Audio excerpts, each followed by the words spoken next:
सप्तशृंगी देवी भारतातील 51 शक्तिपीठांपैकी आणि आपल्या महाराष्ट्रातील 3.5 शक्तिपीठांपैकी अर्धपीठ म्हणून सप्तशृंगी देवीचं हे मंदिर ओळखलं जातं। देवीचं हे मंदिर छोट्या मोठ्या अशा 7 पर्वतांनी घेरलेलं आहे, म्हणूनच या गडाला सप्तशृंगी गड म्हणतात। सप्तशृंगी गडावर तुम्ही कसे येऊ शकता, इथे जे रोपवे आहे त्या रोपवेचं तिकीट किती आहे, रोपवेचे टायमिंग्स काय आहेत आणि देवीच्या दर्शनानंतर तुम्ही इथे कुठे कुठे फिरू शकता, इथे जेवणाची आणि राहण्याची कशी व्यवस्था आहे, अशी संपूर्ण माहिती या व्हिडिओमध्ये मी तुम्हाला देणार आहे। तर व्हिडिओ बिलकुल स्किप करू नका व शेवटपर्यंत पूर्ण बघा। जय शिवराय मित्रांनो, मी प्रतीक कदम। आजच्या या व्हिडिओमध्ये तुमच्या सर्वांचे स्वागत आहे। सप्तशृंगी गड नाशिकपासून फक्त 65 किलोमीटरच्या अंतरावर आहे। सप्तशृंगी गडावर येण्यासाठी तुम्हाला नाशिकच्या ओल्ड CBS बस स्टँडवरून दर 1 तासाला सप्तशृंगी गडावर जाणाऱ्या बस मिळतील। या बस फक्त 1.5 ते 2 तासात तुम्हाला गडावर सोडतील। गडावर येताना 8 ते 10 किलोमीटरचा खूपच सुंदर असा हा घाट लागतो। एका बाजूला उंच डोंगर आणि दुसऱ्या बाजूला खोलदरी। पावसाळ्यात तर या घाटात एवढं भारी वाटतं ना, सगळीकडे धुकं पसरलेलं, एकदम थंडगार वारा, खरंच खूप भारी वाटतं। म्हणजे ते म्हणतात ना, ढगात गेल्यासारखं वाटतं, तर सेम तसंच। तुम्ही पण जर देवीच्या दर्शनाला येत असाल तर पावसाळ्यात या, तुम्हाला एक नक्कीच वेगळा अनुभव मिळणार आहे। मित्रांनो, मंदिरापर्यंत जाण्यासाठी तुम्हाला 2 ऑप्शन आहेत। एक तर तुम्ही 450 पायऱ्या सोडून मंदिरापर्यंत जाऊ शकता आणि दुसरा ऑप्शन आहे रोपवेने। जर तुम्हाला रोपवेने मंदिरापर्यंत जायचं असेल तर तुम्हाला रोपवेच्या या एंट्री पॉईंटपर्यंत यावं लागेल आणि इथून सर्वात पहिले तुम्हाला रोपवेचं तिकीट घ्यावं लागेल। रोपवेचं तिकीट 120 रुपये आहे आणि लहान मुलांसाठी व सिनियर सिटीजनसाठी फक्त 60 रुपये तिकीट आहे। रोपवेचं तिकीट घेऊन जसं तुम्ही आतमध्ये येता तर या मॉलमध्ये तुम्हाला शॉपिंग करता येईल। ओटीसाठी, पूजेसाठी जे काही सामान लागतं ते सर्व तुम्हाला इथे घेता येईल। तसेच या मॉलमध्ये हॉटेलसुद्धा आहेत आणि इथून तुम्ही प्रसाद पण घेऊ शकता।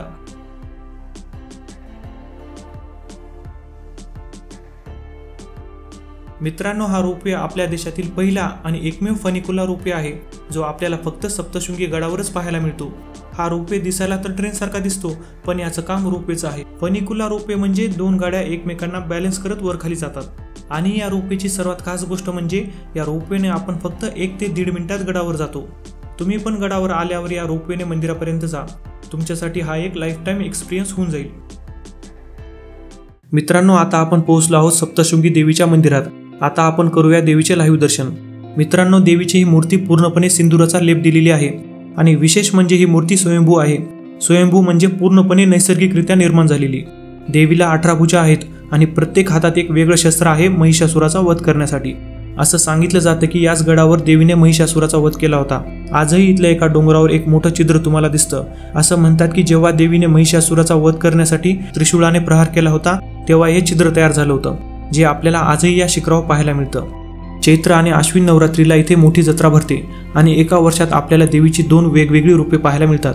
आणि असं म्हणतात की छत्रपती शिवाजी महाराज सुरत मोहिमेपूर्वी सप्तशृंगी देवीच्या दर्शनाला आले होते। मित्रांनो, देवीचे बरेच भक्त आजही पायऱ्यांनी चालत मंदिरापर्यंत जातात। जर तुम्ही पायऱ्यांनी जायचं ठरवलं तर इथे जवळपास 450 पेक्षा जास्त पायऱ्या आहेत आणि जर गर्दी नसेल तर या पायऱ्या चढायला तुम्हाला मोजून 30 ते 40 मिनिट लागतात। आणि जर तुम्हाला या पायऱ्यांनी वर जाता येत नसेल तर तुम्ही रोपवेने सुद्धा मंदिरापर्यंत जाऊ शकता। देवीच्या दर्शनानंतर इथे येणाऱ्या सर्व भक्तांसाठी सप्तशृंगी ट्रस्ट मार्फत प्रसादालयाची सोय आहे। या प्रसादालयात तुम्हाला एकदम कमी किमतीमध्ये जेवणाची खूपच छान सोय आहे।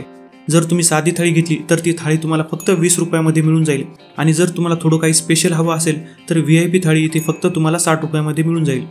या प्रसादालयामध्ये नाश्त्याची सोय सकाळी 8 ते 10 वाजेपर्यंत असते आणि जेवणाची सोय दुपारी 11 ते 2:30 आणि संध्याकाळी 7 ते 9 वाजेपर्यंत असते।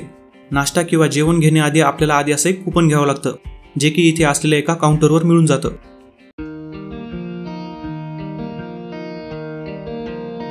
मित्रांनो, आता आपण आलेलो आहोत शिवालय तलावावर, ज्याला शिवालय कुंड किंवा शिवालय तीर्थ सुद्धा म्हणतात।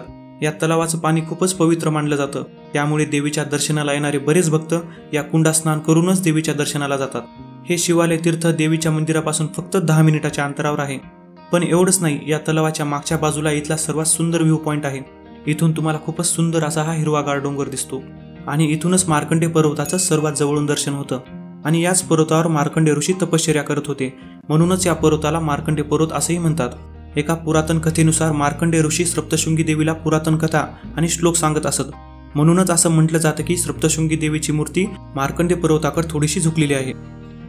मित्रांनो, शिवालय कुंडाच्या मागच्या बाजूला हा सतीचा कडा आहे।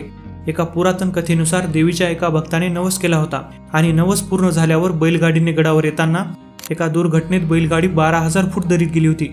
पण सप्तशृंगी देवीने तिथे प्रकट होऊन त्या भक्तांना वाचवलं आणि त्या भक्तांना वरदान दिलं की जो कोणी माझ्या दर्शनाला येईल तो सर्वात पहिले तुझं दर्शन घेईल आणि नंतरच माझ्या दर्शनाला वर येईल. आणि आजही तुम्हाला या ठिकाणी बैलगाडीच्या चाकाचे निशाण दिसतील. मित्रांनो, शिवालय कुंडाच्या अगदी बाजूलाच हे एक सुंदर महादेव मंदिर आहे. हे मंदिर पूर्णपणे काळ्या दगडाने बांधलेलं आहे, पण काही कारणामुळे सध्या हे मंदिर बंद आहे. तर देवीच्या दर्शनानंतर तुम्ही या ठिकाणी नक्की या, कारण या कुंडाच्या आजूबाजूला बघण्यासारखं खूप काही आहे.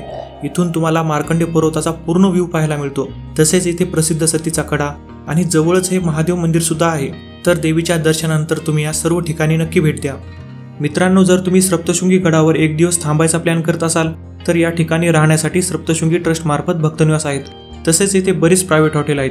तर इथे तुम्हाला 1,000 ते 1,500 रुपयामध्ये रूम मिळून जाईल. आणि जर तुम्हाला सप्तशृंगी गडावरून परत नाशिकला जायचं असेल तर इथे दिवसभर बसेस सुरू असतात.